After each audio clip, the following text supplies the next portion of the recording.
मैं तो बलोच भाई से रिक्वेस्ट करता हूँ, मैंने बार बार कहा है कि खुदा के लिए बलूचिस्तान की मुश्किलात का कोई दूसरा हल नहीं है। आए हम बैठें और एक दूसरे को सियाल बराबर मानकर 50-50 सूबे को चलाएं। कहीं हमें जाने की ज़रूरत नहीं है। हम यहाँ अपनी वोट करेंगे, अपनी सूबाई असम्बली में अपनी हुकूमतें बनाएंगे। हमारे वसाइल यूरोप के मुल्कों से ज़्यादा हैं, बहुत बड़ी।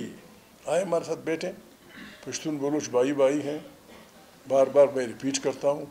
या फिर हमें बस छोड़ें, हमारा ये हल नहीं चलता, ये केत वो नहीं होता। बस आपकी अपनी सरजमीन, हमारी अपनी सरजमीन, फिर हमें वो करना पड़ेगा।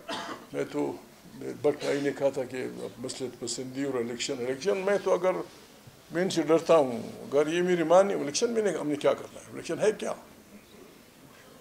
हमारी सारी बलूचिस्तान पश्तून बलूच झूठ मूठ सच की आबादी मिला के हमारी सारी आबादी पंजाब के एक ज़िले के बराबर है।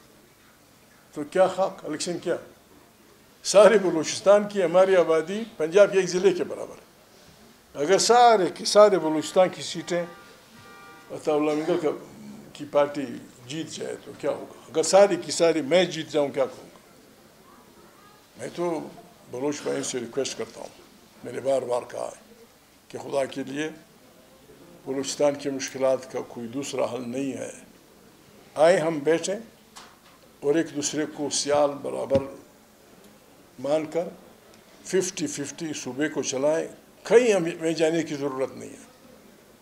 हम यहाँ अपनी वोट करेंगे, अपनी सूबाई असम्बली में अपनी हुकूमतें बनाएंगे। हमारे वसाइल यूरोप के मुल्कों से ज़्यादा हैं, बहुत बड़ी।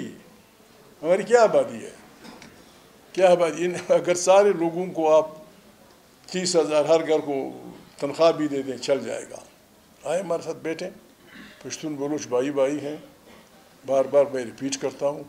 या फिर हमें बस छोड़ें, हमारा ये हल नहीं चलता, ये केत वो नहीं होता। बस आपकी अपनी सरजमीन, हमारी अपनी सरजमीन, फिर हमें वो करना पड़ेगा।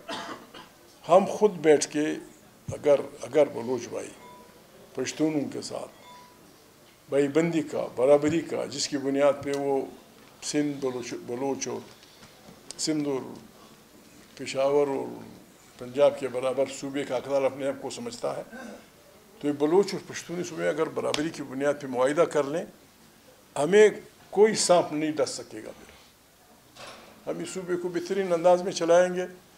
ना कोई रोटी का मसला होगा, ना कोई फलाना मसला होगा, ना कोई फलाना।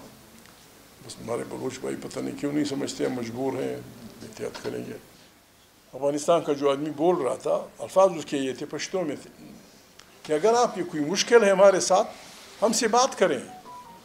हमारे वजह से वहाँ अपने मुल्क में इन लोगों को, मैंने पहले प्रेस कॉन्फ्रेंस में भी कहा था, मैं अताउल्लाह खान मिंगल को खुदा जन्नत नसीब करे, मैंने उनसे पूछा, सरदार साहब आपकी ज़मींदारी की हालत कैसी है?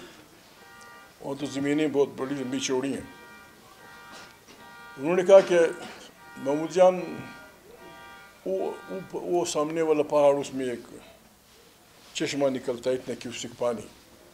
जब आपके दोस्त नहीं आए थे, आपके अजीज़, उनके अल्फाज थे, आपके अजीज़ नहीं आए थे, मुझे उस चश्मे से कोई 35 बोरी 40 बोरी गंदम मिलती थी। अब कोई 450 बोरी गंदम मिलती है, 400-450। अभी वहाँ वो रहे हैं, उन्होंने रिश्ते किए हैं। हक तो ये था।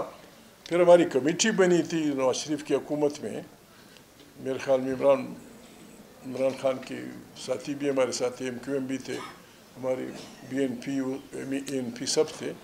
उसमें उस वक्त हम लोगों ने फैसला किया था कि जो अफ़गान यहाँ पैदा हुआ वो तो है ही नेशनल, बल्कि मियाँ साहब को शायद याद हो, उन्होंने मुझसे कहा था कि इसमें क्या मसला है, अगर कोई आदमी यहाँ 20 साल रहा है और वो यहाँ रहना चाहता है तो इसमें मुश्किल क्या है? क्यों? पाकिस्तान में इस वक्त, अफ़गानों को छोड़ के, पाकिस्तान में इस वक्त मुख्तलिफ मुल्क कौमियतों के लाखों तो नहीं हज़ारों मुहाजिरीन मौजूद हैं। किसी को नहीं पकड़ा गया, किसी को नहीं भेजा जा रहा। हम बस यही कह सकते हैं, हमारे क्या है, हम यही कह सकते हैं कि न छेड़ो इनको।